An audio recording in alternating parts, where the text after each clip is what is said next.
The river didn't care that her name was Cassidy Sutton. It didn't care that she was 19, or that her father was waiting for her, or that she was only looking for a lost calf. The river was a monster of mud and rage, and it was pulling her under. She'd managed to grab a branch, a single, slick cottonwood branch that was the only thing between her and the end of everything. Her fingers were numb, scraped raw. Her dress felt like it was made of stone, dragging her down. Every time a wave of brown water crashed over her head, she thought, this is it. This is the last breath. But then her head would break the surface again, and she'd still be there, still clinging to that tree. There was no one. The whole world was just the roar of the flood and the biting cold that had sunk deep into her bones. She was alone. She was going to die alone. And then she saw him, a rider on the ridge, moving like he was part of the storm itself. He didn't hesitate. He guided his horse down the slick, muddy bank with a kind of grace that didn't belong in all this chaos. The moment his boots hit the ground, he was already moving, shucking his coat, his eyes locked on her. He didn't shout a question. He didn't pause to think. He just waded in. The current slammed against him, trying to knock him off his feet, but he was like a rock. "Don't you let go!" he yelled, his voice cutting through the roar. "I'm coming." Cassidy couldn't speak. She just held on tighter, her body shaking so hard the tree trembled with her. He moved with a purpose she'd never seen in any man. He wasn't fighting the river. He was navigating it, reading the currents, using his weight to stay upright. His eyes, pale and sharp, never left her face. When he finally reached her, he wrapped one strong arm around her waist. "I got you," he said, and his voice was so certain, so calm, that for a second she believed him. He pulled her free from the branch, and for a terrifying moment they were at the mercy of the flood. But he held on. He grunted with the effort, his muscles straining, but he did not falter. She buried her face in his shoulder, smelling the rain and the leather and the sheer warm strength of him. He didn't just save her. He carried her out of hell. When they reached the shore, he laid her gently on the ground, his own chest heaving for air. He brushed the wet hair from her face. "You hurt?" She could only shake her head. "Just cold." "I'll fix that," he said, and he did. He built a fire with a speed and skill that was almost unnerving. In minutes, flames were leaping up, pushing back the cold. He wrapped his coat around her. It was heavy and warm. "I'm Jack Zeller," he said, staring into the fire. "Was checking my fence line. Saw something in the water." He looked at her then. "Figured it was a log, till I saw the color of your dress." "Cassidy Sutton," she whispered, her voice hoarse. His eyes were kind, but there was something else in them, too. Something old and watchful. He had the look of a man who had seen far worse things than a flooded river. A flicker of a smile touched his lips. "You always go swimming in storms, Cassidy Sutton?" She managed a weak smile back. "Only when I'm in the mood to nearly die." He chuckled, a low, rough sound. "Well, try not to be in the mood again." She watched him as he tended the fire. He was older than her, maybe 30, with a rough jaw and a faded scar above his eye. He looked like he'd been carved from the tough pines that lined the ridge. He was a stranger. A complete stranger who had walked into a raging river for her without a second thought. And as she sat there, wrapped in his coat, a strange feeling crept over her. It wasn't just gratitude. It was a deep, unsettling sense of awe. This man wasn't just a rancher checking a fence. No rancher moved like that. No rancher faced a flood with that kind of cold, calculated calm. Something was wrong. He hadn't stumbled upon her by accident. She was sure of it. Jack cleaned her scraped hands with water from his canteen, his touch surprisingly gentle. He tore a strip from his own shirt to wrap one of the deeper cuts. His efficiency was chilling. Every move was precise, with no wasted motion. It was the way a soldier would act, or a man on the run. "You didn't even know me," she said, her voice barely above a whisper. "Why risk your life?" He shrugged, not looking at her. "Because you were there, and someone had to." But his answer felt too simple, too clean. It was the kind of thing a man says when he doesn't want to tell the truth. She pulled the coat tighter around her. "You live near here?" "A little ways west," he said, his gaze fixed on the tree line. "Got a small cattle spread." "You alone?" she pressed.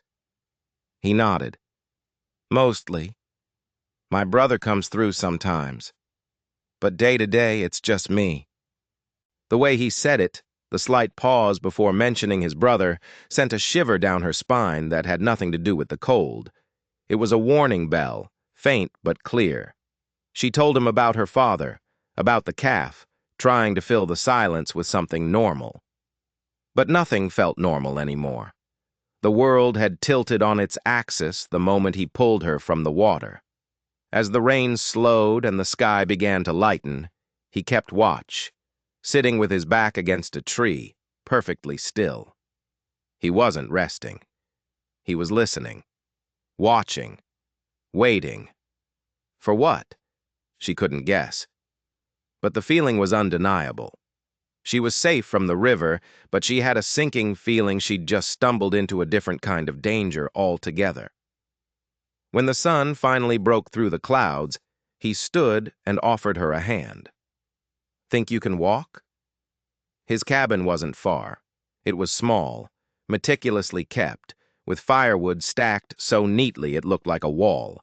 Everything about the place spoke of discipline and order. It wasn't the home of a simple rancher. It was the hideout of a man who left nothing to chance. Inside, a pot of beans was simmering over the hearth, as if he'd been expecting company. He gave her a quilt and a cup of hot coffee. The small kindnesses felt at odds with the tension coiling in her gut. She watched him move around the small space. He was never clumsy, never loud. He moved with a predator's quiet grace. "You were in the cavalry," she stated. Not a question. He froze for a half-second, his back to her, before nodding. 6 years. Down near Fort Ellis." "Why'd you leave?" she asked, her heart hammering. He stirred the coffee grounds, his hand steady. "When the fight's done, some folks go home, some don't." Another non-answer. Another wall. The conversation drifted, and he told her a story about his mother, who was Lakota. He said she taught him that water remembers everything it touches. The words were beautiful, but they felt like a distraction, a piece of carefully chosen bait to lead her away from the real questions. Then she decided to offer a piece of her own past, a story about her brother drowning years ago. She watched his face for a reaction, for any flicker of genuine empathy, but his expression remained a mask of polite concern. He was a fortress, and she was inside his walls. That night he insisted she take the cot while he took the floor. She lay there, feigning sleep, listening to the sound of his breathing. But hours later, when she cracked her eyes open, he was sitting up, his back against the door, a long-barreled pistol resting across his lap. He wasn't protecting her from the storm. He was guarding the cabin from something outside. And Cassidy knew, with a certainty that chilled her to the bone, that whatever he was afraid of, it would be coming for him. And now, it might be coming for her, too. The next morning, the air was clean and cold. Jack was already outside, clearing a path with a shovel, his movements powerful and rhythmic. He seemed different in the daylight, less like a shadow and more like a man. But the pistol was tucked neatly into the back of his belt, a constant grim reminder of the night before. He offered her food, talked about the roads drying up. He was trying to build a bridge of normalcy between them, but she couldn't cross it. The image of him guarding the door was burned into her mind. She decided to push. "You miss it?" she asked, her voice casual. "The cavalry?" He stopped shoveling, leaning against the handle. "Sometimes I miss the company, not the noise." What kind of noise? Gunfire, he said, his voice flat. Shouting. Men dying. He said it with no emotion at all, as if he were describing the weather. And then she saw it. Tucked under the edge of his cot, nearly hidden by the quilt, was a small, leather-bound book. While he was outside checking on his horse, she moved toward it, her hands trembling. It wasn't a journal. It was a ledger, full of names, dates, and figures. Payouts, shipments, locations. It was the logbook of a criminal enterprise. And Jack Zeller's name wasn't anywhere in it. The name written on the inside cover, in elegant looping script, was Jacob. This man, this hero who had pulled her from the flood, was living a lie. He wasn't Jack Zeller. He was someone else entirely. Her first instinct was to run, to saddle his horse and ride away as fast as she could.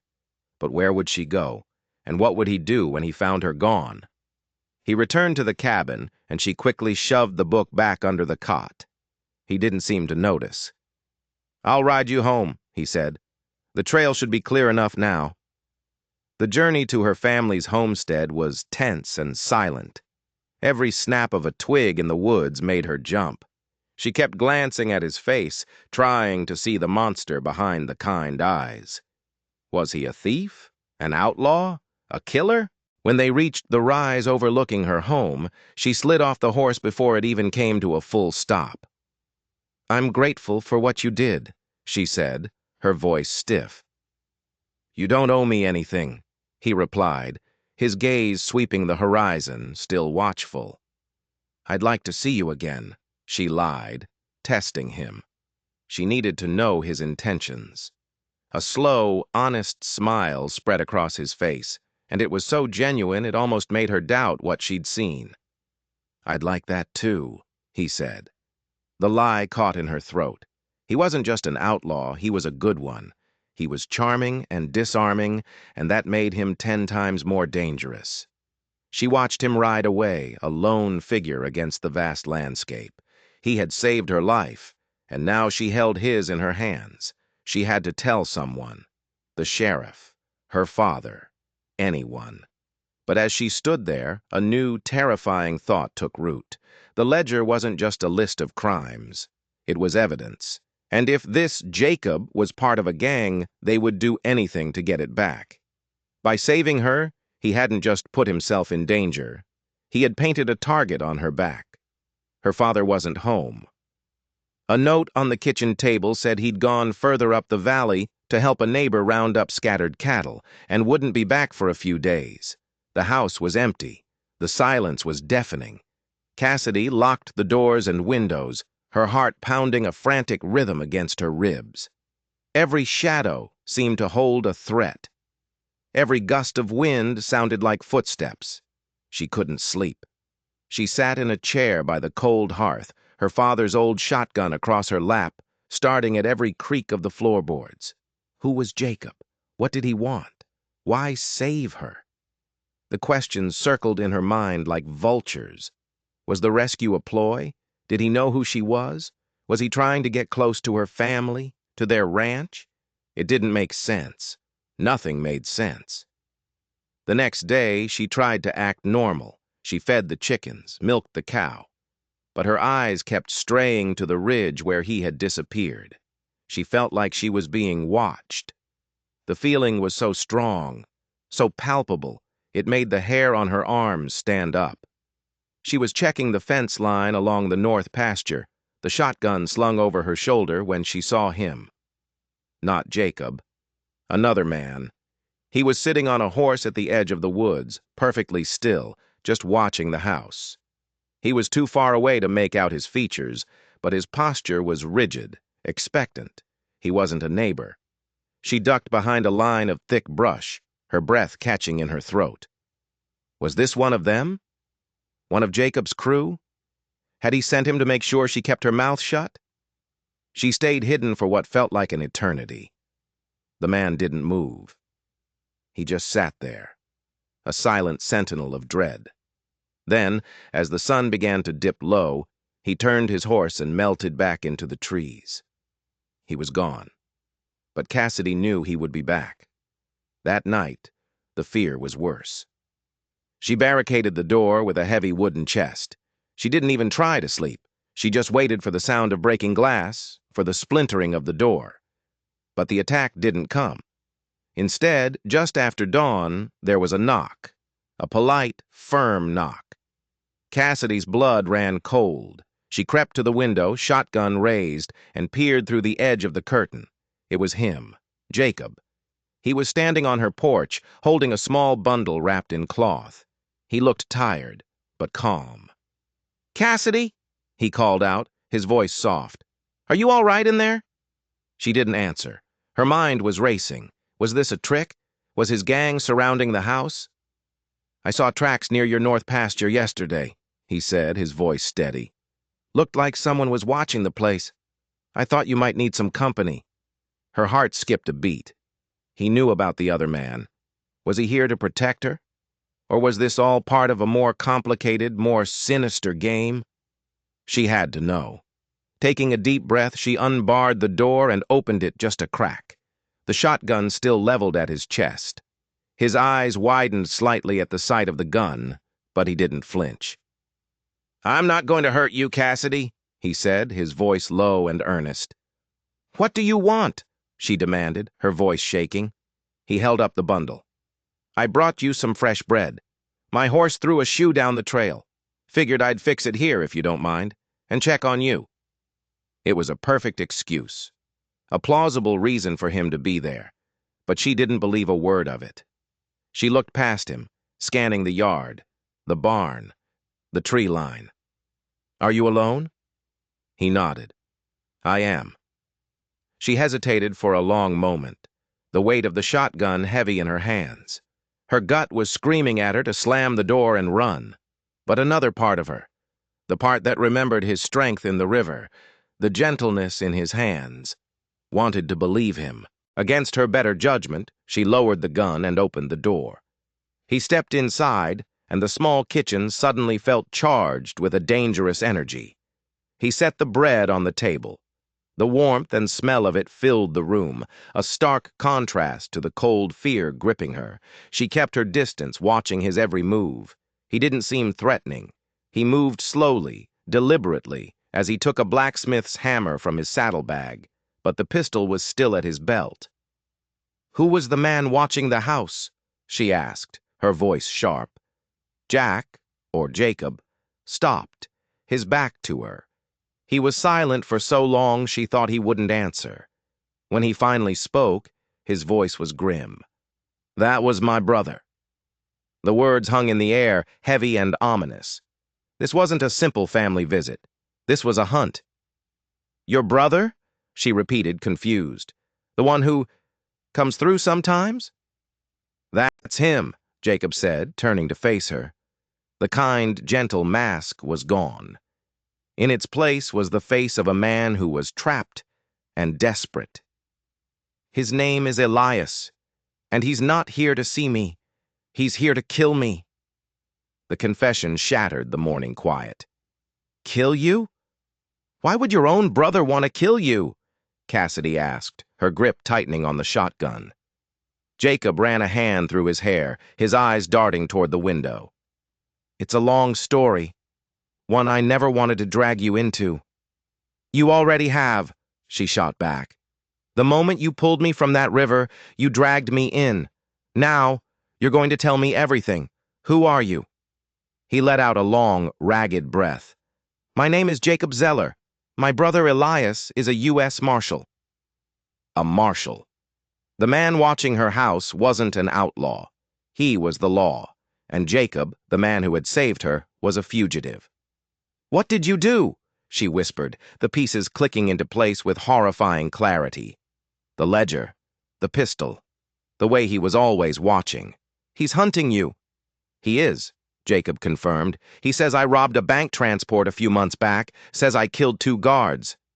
"Did you?" she asked, her voice barely audible. Jacob finally met her gaze, and his eyes were filled with a raw, aching honesty that stunned her. "No, I didn't. Elias did." It was a stunning accusation, a desperate plea from a cornered man. A U.S. Marshal robbing a bank? It sounded insane. It sounded like the lie of a guilty man. "You expect me to believe that?" Cassidy said, her voice laced with disbelief. "Why would he frame his own brother?" "Because I was there," Jacob said, his voice dropping low.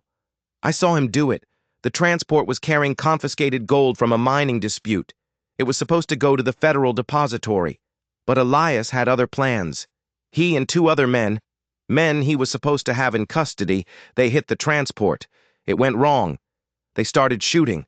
When the dust settled, the guards were dead, and Elias had a bag of gold." Cassidy stared at him, trying to process the story. It was wild, unbelievable. But the look on his face. It wasn't the look of a liar. It was the look of a man haunted by a terrible truth. "I was supposed to meet him for a hunting trip," Jacob continued, his voice strained. "I arrived just as it was ending. He didn't know I was there, not at first. I saw him shoot the last guard. A boy, no older than me. He saw me, and for a second, I thought he was going to shoot me too. But he didn't. He panicked. He told me to run, that I'd be implicated." "So you ran?" "What else could I do? He was a marshal. I was just me. No one would believe my word against his. He promised he'd fix it, make it look like an outside job. But he lied. A week later, my face was on a wanted poster. He'd named me as the ringleader. He invented a whole story, said I'd fallen in with a bad crowd, that he'd tried to stop me." "The ledger," Cassidy said, the realization dawning on her. "That book in your cabin," Jacob nodded grimly. "That's his. His record of every bribe, every shakedown. I took it from his office before I fled. It's the only proof I have that he's dirty. It's why he's hunting me so relentlessly. It's not about the gold, it's about that book. If it gets out, he's finished." So the man watching her house wasn't just a marshal. He was a killer and a thief, wearing a badge to cover his crimes. And he was hunting his own brother to bury the truth forever. "He knows I have it," Jacob said. "And now he's seen me with you. He thinks I've given it to you, or told you where it is. That's why he was watching. He's not just coming for me anymore, Cassidy. He's coming for you, too." The full weight of her situation crashed down on her. She wasn't just a witness, she was a target. Elias wouldn't just try to silence his brother, he would eliminate anyone who could corroborate his story. The rescue in the river suddenly made a terrible kind of sense. "You saw me go into the water," she said, her voice flat. "That wasn't an accident." Jacob looked away, shamefaced. "I'd been watching your ranch. I knew Elias was closing in, and I needed a place to hide, a place he wouldn't expect. I saw your father leave. I thought the place was empty. I was going to break into your barn and lay low for a few days. Then I saw you by the stream, and the water rose so fast." "I didn't plan it, Cassidy. I swear. I just reacted." He had used her. He had saved her life, yes. But his presence there was part of a calculated plan for survival. The kindness, the gentle concern. Was any of it real? Or was it all just part of the act? A way to gain her trust, to use her as a shield? The betrayal stung, sharp and deep. But there was no time for anger. The sound of a horse approaching, steady and unhurried, drifted through the open door. Jacob's head snapped up, his face pale. "He's here!" Marshal Elias Zeller was the opposite of his brother. Where Jacob was lean and quiet, Elias was broad and imposing. He dismounted with the easy confidence of a man who was used to being in charge. The star pinned to his chest gleamed in the morning sun. He had the same pale eyes as Jacob, but his were cold and hard as chips of ice. He didn't even glance at Cassidy. His eyes were locked on his brother, who stood half hidden in the shadows of the kitchen. "Jacob," Elias said, his voice a low growl, "it's been a long time. You've led me on quite a chase." "I'm not running anymore, Elias," Jacob said, stepping fully into the doorway. His hand rested on the butt of his pistol. Elias's lip curled into a sneer. "No, you're not. You're done. Hiding behind a woman? I always knew you were a coward." He finally looked at Cassidy, his eyes dismissing her as if she were a piece of furniture. "Ma'am, I'm U.S. Marshal Elias Zeller. This man is a wanted fugitive. He's a murderer and a thief. I'd advise you to step away from him." "He told me everything," Cassidy said, her voice shaking but defiant. She raised the shotgun, leveling it at the marshal's chest. Elias laughed, a harsh, ugly sound. "He told you what? Some sob story about how he was framed? He's a liar, girl, always has been." "He's not the one with a secret ledger full of bribes," Cassidy retorted. The marshal's smile vanished, his eyes narrowed into dangerous slits. "So he did give it to you." He took a step toward the porch. "Give it to me. Now. And I might just let you walk away from this." "Stay back," Cassidy warned, her finger tightening on the trigger. "This doesn't concern you," Elias snarled, his hand drifting toward the Colt Peacemaker strapped to his hip. "It does now," Jacob said, stepping in front of Cassidy, shielding her with his own body. "This is between us, Elias. Leave her out of it." "I can't do that," the marshal said, his voice dropping to a near whisper. "She's a loose end, and I don't leave loose ends." In a flash, he drew his gun. But Jacob was faster. He'd anticipated the move, his own pistol clearing its holster a fraction of a second sooner. The two brothers stood frozen, guns aimed at each other's hearts, a tableau of hatred and betrayal in the morning sun. Cassidy's world narrowed to the space between them, to the two identical sets of eyes, one filled with desperation, the other with cold, murderous rage. "You really think she believes you?" Elias taunted. "A half-breed runaway over a decorated marshal? You have nothing." "I have the truth," Jacob said, his voice steady. "And I have her. She's a witness. A witness that no one will ever hear from." Elias replied softly. And then he did something no one expected. He didn't fire at Jacob. He angled his gun slightly and fired at Cassidy. Jacob screamed her name and shoved her backward, taking the bullet himself. He staggered, clutching his shoulder, blood instantly soaking his shirt. The force of the blast sent Cassidy sprawling onto the kitchen floor, the shotgun skittering away from her. Elias was on the porch in 2 strides, his gun now aimed squarely at her head. "The book," he hissed. "Where is it?" Jacob groaned from the floor, trying to raise his pistol, but the pain was too much. His arm collapsed. It was over. Elias had won. Cassidy stared up the barrel of the gun, her mind blank with terror. She was going to die, right here, on her own kitchen floor. "I told you I don't leave loose ends," Elias said, his finger tightening on the trigger. But then another sound cut through the tension, a low, gravelly voice from the doorway. "You've got that right." Cassidy's father stood there, a big-bore buffalo rifle held steady in his hands. He must have returned early, heard the shot. His face was a thundercloud of fury. "Get away from my daughter!" Elias froze, his head whipping around. He was caught. For a split second, indecision flickered in his eyes. He was a marshal. He couldn't just shoot an unarmed civilian in front of another witness. But he also couldn't afford to be taken. He made his choice. He lunged for Cassidy, grabbing her by the hair and pulling her up to use as a human shield. "Drop the rifle, old man, or she dies!" he screamed, pressing the hot barrel of his Colt against her temple. Her father didn't move, his eyes locked on Elias, his knuckles white on the stock of the rifle. The standoff was absolute. A marshal gone rogue, a wounded fugitive, and a father pushed to the edge. And Cassidy was trapped in the middle of it all.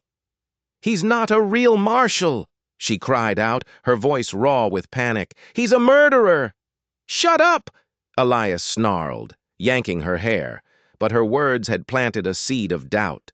Her father's gaze flickered to Jacob, bleeding on the floor, then back to the crazed look in the marshal's eyes. He knew his daughter. She didn't lie. Not about something like this. The hesitation was all Jacob needed. With a roar of pain and effort, he threw himself forward, not trying to shoot, but tackling his brother's legs. The move was pure desperation, a final suicidal act to save her. Elias stumbled, his balance thrown. His grip on Cassidy loosened for a single critical second. It was enough. Cassidy stomped down hard on the marshal's instep with her boot heel. He roared in pain, his hold breaking completely. She threw herself to the side, scrambling away as her father finally made his move. He didn't shoot. He swung the heavy rifle like a club. The thick wooden stock connected with the side of Elias's head with a sickening crack. The marshal's eyes rolled back in his head, and he collapsed to the floorboards like a sack of grain, unconscious. Silence descended, broken only by Jacob's pained gasps from the floor. It was over. Cassidy scrambled to Jacob's side, pressing her hands against his bleeding shoulder. "Stay with me, Jacob," she pleaded. "Just stay with me." Her father stood over the unconscious form of the marshal, the rifle still in his hands, his face grim. He looked from the bleeding man his daughter was tending to the star on the villain's chest. The law had come to his doorstep, but it was twisted, broken, and rotten to the core. Justice hadn't been served by a badge. It had been delivered by a desperate fugitive and a father's love.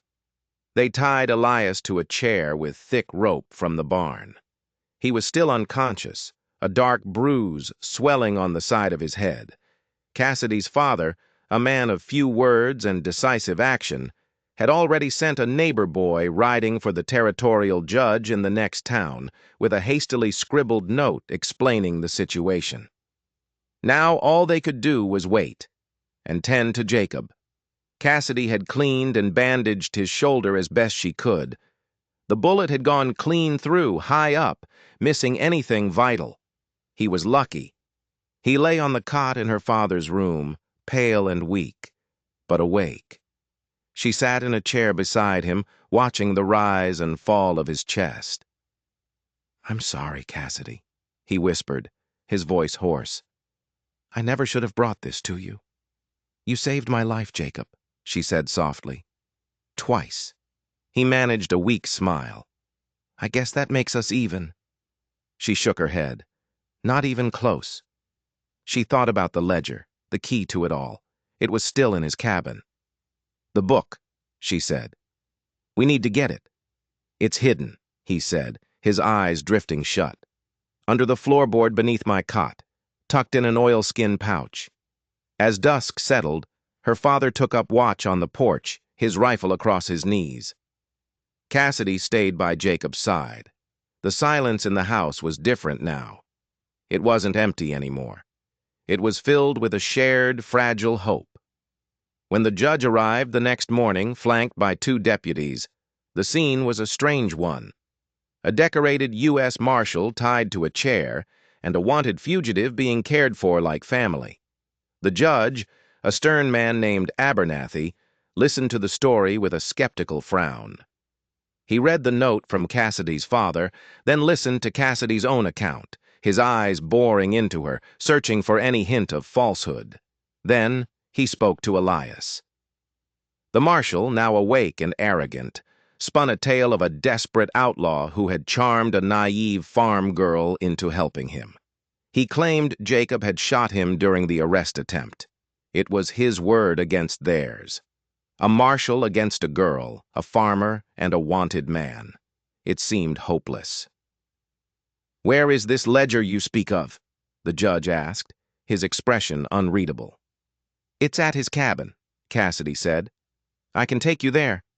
Judge Abernathy considered this for a moment. Then he nodded to one of his deputies. "Ride with the girl. If this book exists, bring it to me. If not—" He left the threat hanging in the air. The ride to Jacob's cabin was the longest of Cassidy's life. The deputy was silent and grim, clearly believing he was on a fool's errand. When they arrived, she led him inside. She knelt by the cot, found the loose floorboard, and reached into the dark space beneath. Her fingers closed around the oilskin pouch. It was real. Back at the homestead, Judge Abernathy opened the ledger on the kitchen table. He turned the pages slowly, his frown deepening with each entry. The names, the dates, the illegal transactions, it was a meticulous record of years of corruption. It was undeniable proof. Elias Zeller, seeing the book, lost all composure. He lunged from his chair, screaming curses, trying to get to the table, to destroy the evidence of his crimes. The deputies restrained him, hauling him from the house. Justice, true justice, had finally come. The judge looked at Jacob, who was now sitting up, watching the scene unfold. "Your wanted poster will be rescinded," Abernathy said. "You'll have to give a full deposition, but your name will be cleared, Mr. Zeller." Jacob just nodded, his eyes finding Cassidy's across the room. She smiled, a real, radiant smile, and he smiled back. In the end, the storm had brought more than just destruction. It had washed away the lies and revealed the truth. It had brought a stranger to her door, a man who was both a fugitive and a hero. And in the calm that followed, under the clear, open sky, they both had a chance to build something new, something real, something that would last. If you enjoyed this story of justice on the frontier, don't forget to hit that like button and subscribe for more tales of the strange and the mysterious. You never know what secrets the tide will wash ashore.